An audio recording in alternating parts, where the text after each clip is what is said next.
Hello, it's Jane here and I'm actually up at the plot. And one of the reasons I am up here today and really quite excited about doing something is because it's above zero. The temperatures, I mean, they're not tropical, but the temperatures have actually, I think we're around about 8 or 9 degrees centigrade today, whereas probably this time last week it was minus, I know not a huge amount, but very cold for us in the UK, -3. -4, that sort of thing. And why are we all sit in the sun and go, oh, we're not going out in that, it's too cold. But what it's meant is we haven't been able to do anything at all to the soil. And so crops that we've had in, so things like our leeks here, carrots over there, we've got a few parsnips left, we haven't even been able to dig them up. So we've left them well alone. But today, with that temperature being that bit milder, there's a little bit of panic, if I say it that way. Maybe not panic, that's the wrong word, that's negative. A little bit excitement. Of excitement about the fact that things are going to start growing before you know it. And not just our lovely plants and our seedlings and stuff we've probably got all over the house, windowsills, kitchen tables, up and down the land. But yeah, weeds. So I really need to get this area cleared, which means taking up the leeks. It's one of the few areas in the plot that hasn't been cleared and isn't prepared for the season ahead.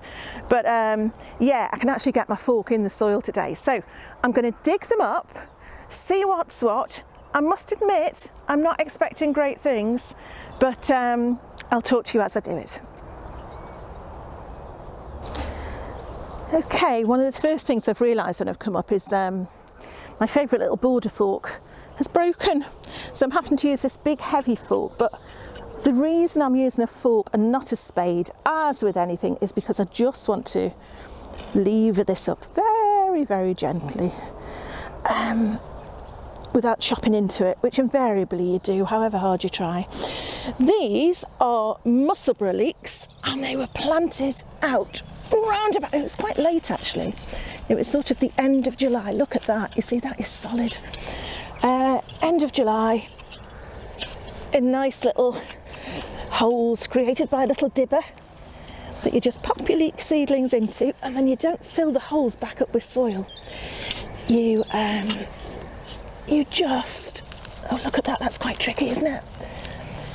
You just fill them with water and then the leek finds its own space to fill.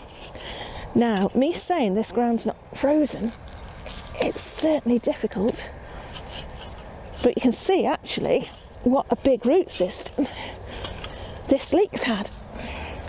I thought I'd be able to shake that off. I think what possibly is going to happen here is, there we are, that's better. Can you actually see that? I think you can. This is where, oh look, there's a worm, there's a worm. Oh, oh. Hello little boy, girl, there we go. Yeah, I thought this soil would break off quite nicely. I don't know where I got that idea from, being as it's been so wet and cold. But obviously it's decent soil because the worm's enjoying it. So I think, until I go and get my bucket of water, that is probably going to be the best I can do for that one. So I'm going to go to the shed, get my water, and I think it's probably time for my gloves, don't you?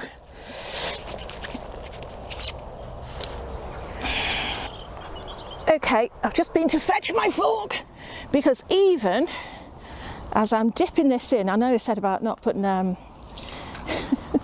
spearing your leeks with a fork or anything, but it's the only way to get the mud off. It's the only way. Now, really, I could have waited for the weather and the soil to get a little bit drier, but with the amount of rain that we are due, that's not going to happen for a while, and I need the space. So, yeah, we're getting there. We're getting there, Jane. I always say that. Look at that root system. Woo! He's got quite a punk little haircut, hasn't he? So, yeah, we'll take a look at that in a minute. It doesn't look brilliant, but we'll take a good look and see what we've got.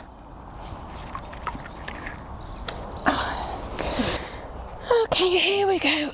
Oh, wish me luck.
And I must say, I am absolutely thrilled with what I have in front of me. How many people can say that when they've got a bunch of muddy vegetables in front of them? But you know what I mean. I really didn't expect too much to come of that leek harvest. Now, I'm saying all that, by the time I've cleaned them up, there might not be much left, but they feel pretty solid. So what I'm going to do, I'm going to give them a little trim. Let's just move this. I was going to put a timer on my phone, you know, to time me to only talk for 5 minutes, but it never works. I just turn it off. So I'll put my phone there. They've had a little rinse, as you've seen. Again, one of the things I was really thrilled about, it's such a silly little thing, but to see how many worms there were enjoying that soil. For those of you who've been with us for a while at this allotment, you'll know that when we moved in, the soil was pretty barren because it had been treated with that many things. So one of our main jobs has been, look at that, it's a leek. One of our main jobs has been to restore the soil, you know, because we want to try and be as organic as we can, etc., etc. Can I just say, I know there'll be some of you out there who are going to tell me that this is a real waste to chop off that bit of the green there, but I think we've got plenty to go on. I've got my clean water here now, and also that's going to get back, it's going to get reused again in the compost, so there. Oh, angry Jane. But look at that though, that is a worthwhile leek. Now obviously, I don't know if you can see that, there's like a black line down there, and that is just where, look, it's just where the mud's gone down. So I'm not going to tear it apart anymore because that can be dealt with in the kitchen. But I've got a usable leek. It's so funny, you know, because I need a bigger pair of scissors as well, because we've got the leeks for this year are currently on the only windowsill in the house we've got that gets any sun. And they're tiny, they're like little pins at the minute, and it's so funny to think that this is just how these started. And it's that whole thing again, oh, I'm going to start harping on now about nature, but isn't it amazing, you know, you put those tiny seeds in and at the end of it you get something you can eat, or I hope you can eat it, it depends if I cook it or not. Look at that though, look at that, not bad, eh? So I'm going to get on with these. There's no easy way around doing this, although, apart from doing it the right way around. Apart from if you watch Terry, I think I've mentioned this before, Terry King. I'll put a link up if I can find one to the actual, oh, this one's not very nice, look. It's okay, it's salvageable. Not as good as the others though. One of the ways that he cleans his veg, and I think this is just genius. I mean, Terry is a genius anyway. He sort of can, I'm going to use the word literally, but I think he can literally make something out of nothing, and he's made a contraption to clean his veg, which is basically a cordless drill, and I think it's a toilet brush that he puts in it, and he just basically puts all his veg in a washing up bowl, puts the drill in, goes round and round, clean. But yeah, these are good, these are good. I'm really thrilled. And like I say, it's I said at the beginning, it's that time of year now.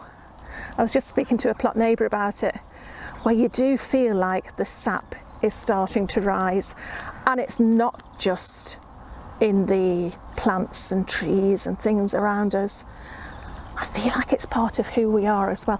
Certainly as a gardener, I think I'm quite sensitive to it. And I know so many people say over the winter months, can't be bothered anymore. I went to all that trouble last year for, you know, veg that I could have just gone and got at the shops.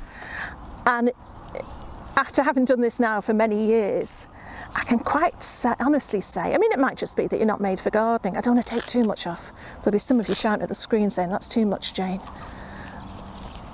But to reassure them that the pleasure that you get from it does usually come back. I'm saying usually because not for everybody.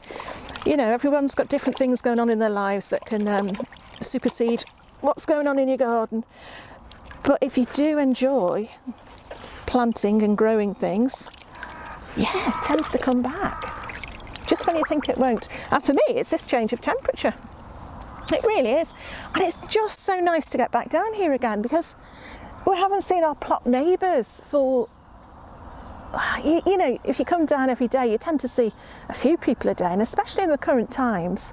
I mean, you're all in your own plot, you're all socially distant, but you can shout over the hedge, you can have a nice little conversation. And in the winter, you don't get that as much, because the people who do come down, it tends to be fairly rushed, and nobody really wants to stand around chatting, which, as you can imagine, I do quite a bit. But yeah, just talking to my plot neighbour, she passed over some phlox, which I am going to put, still at the planning stage in my head, up at the top end of the allotment where the big tree, the faraway tree is. And she says it's a real thug, but it smells absolutely beautiful, which is exactly what I want up there. I want something that's going to be able to survive living under that tree and giving me a lovely scent when I sit up there, because I'd like that to be a bit of a sitting area, although the apples are a bit dangerous, as you might have seen in a couple of my videos last year. A couple of little Isaac Newton moments. Again, this one's not so good, but it's certainly usable, and it's got usable parts in, and that can be sorted out now in the kitchen. But I'm gathering quite a nice little crop here. It is going to take me a little while. I am aware that I'm hoping that I'm going to be able to make shorter videos for everyone's sake. So I thought these midweek videos, I will try and keep them 15 to 20 minutes. There, I've said it. I said that as well at New Year, and most of them now have gone over the 20-minute mark, but I am trying. And also, there's a big black cloud over there, and this milder weather does say that we are going to be getting rain as well. So I'm going to finish this up before I go. I'm hoping to get a whole load of cardboard. The reason I keep pointing there is you're sitting where the leeks were, covered in mud, a bit like me. But yeah, I'm going to get some cardboard on there. We lugged a whole load of well-rotted horse manure up to the plot the other day, so I'm going to pop that on top of the cardboard, and then if the rain comes, the rain comes. It can do its worst, and it'll be helping me sort of wet everything and get everything settled in, and then we start again. Exciting times. Anyway, real treat of a little harvest here. Certainly didn't think I'd be harvesting at this time of year. I've got a few other little bits and pieces to take home with me. A few carrots, a few little sprouts left, that sort of thing. So I'm going to get on with this and wish you all the best. Come along to Facebook. We've just hit 1,000 subscribers on Facebook. Thank you so much if you come along to the Facebook group. And if you don't, it's lovely to have you here anyway. But I was so thrilled because it's a really pleasant, happy, really friendly. I know everyone says this about their groups, but it's a really friendly little group. So do check it out. Put all the links below. But I'm going to stop talking now, and I want to get this done before I get absolutely drenched. I'll show you the basket at the end, but for now I'm going to say goodbye, and I'll see you very soon at the weekend, because I'm going to do a February tour. So yeah, good luck wherever you are, and I'll see you soon.